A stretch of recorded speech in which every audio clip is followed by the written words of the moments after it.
తెలంగాణలో లోక్సభ ఎన్నికల సమరం జోరందుకుంది. నేటితో నామినేషన్ దాఖలు గడువు ముగుస్తుంది. దీంతో ప్రధాన పార్టీలోని కీలక అభ్యర్థులు నామినేషన్లు దాఖలు చేయగా అఫిడియట్లో వాళ్ల ఆస్తుల వివరాలను ప్రజలు తెలుసుకుంటున్నారు. కొందరు ధనిక అభ్యర్థుల ఆస్తుల వివరాలు చూసి జనాలు ఆశ్చర్యపోతున్నారు. ఈ క్రమంలోనే తొలిసారి ఎన్నికల్లో దిగుతున్న హైదరాబాద్ బీజేపీ ఎంపీ అభ్యర్థి మాధవీలత ఆస్తి వివరాలు కూడా చూసి ప్రజలు ఆశ్చర్యపోతున్నారు. తొలిసారి ఓటమి ఎరుగని ఎంఐఎం అధినేత సిట్టింగ్ ఎంపీ అసదుద్దీన్ ఓవైసీపై పోటీకి దిగుతూ అందరి దృష్టిని ఆకర్షించిన మాధవీలత ప్రస్తుత ప్రచారంలో బిజీగా గడుపుతూ తన చేష్టలతో వార్తలలో నిలవటమే కాదు, కేసులు కూడా నమోదవుతున్నాయి. ఈ క్రమంలోనే ఇప్పుడు తన ఆస్తులతో తెలంగాణలో అత్యంత ధనిక అభ్యర్థులలో ఒకరిగా నిలిచి మరోసారి చర్చనీయాంశంగా మారారు. హైదరాబాద్ ఎంపీ బీజేపీ అభ్యర్థిగా బుధవారం రోజు మాధవీలత నామినేషన్ దాఖలు చేశారు. ఆమె అఫిడియట్లో 221 కోట్ల ఆస్తులు ఉన్నట్లుగా ఆమె పేర్కొన్నారు.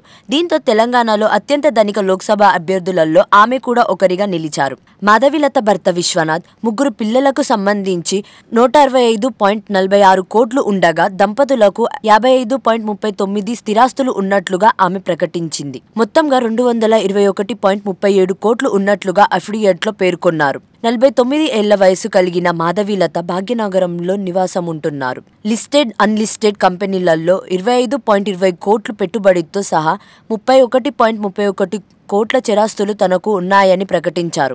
మరోవైపు విరించి లిమిటెడ్స్లో కూడా 7.80 కోట్లు పెట్టుబడులు ఉన్నాయని తెలిపారు. వీటితో పాటు 3.78 కోట్ల విలువైన ఆభరణాలు కలిగి ఉన్నట్లు వెల్లడించారు. ఆమె భర్తకు విరించి లిమిటెడ్స్లో 52.36 కోట్ల విలువైన షేర్లతో పాటు 88.31 కోట్ల విలువైన చిరాస్తులు కూడా ఉన్నాయని తెలిపారు.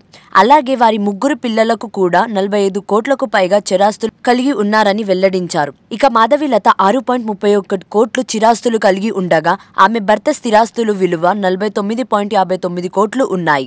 హైదరాబాద్ చుట్టుపక్కల వ్యవసాయ భూమి, వాణిజ్య మరియు నివాస భవనాలు ఉన్నట్లు పేర్కొన్నారు. ఇదిలా ఉంటే 90 లక్షల అప్పు కూడా ఉన్నట్లుగా మాధవీలత తెలిపారు. ఒక క్రిమినల్ కేసు కూడా ఉందని మాధవీలత తన అఫిడియట్లో తెలిపారు.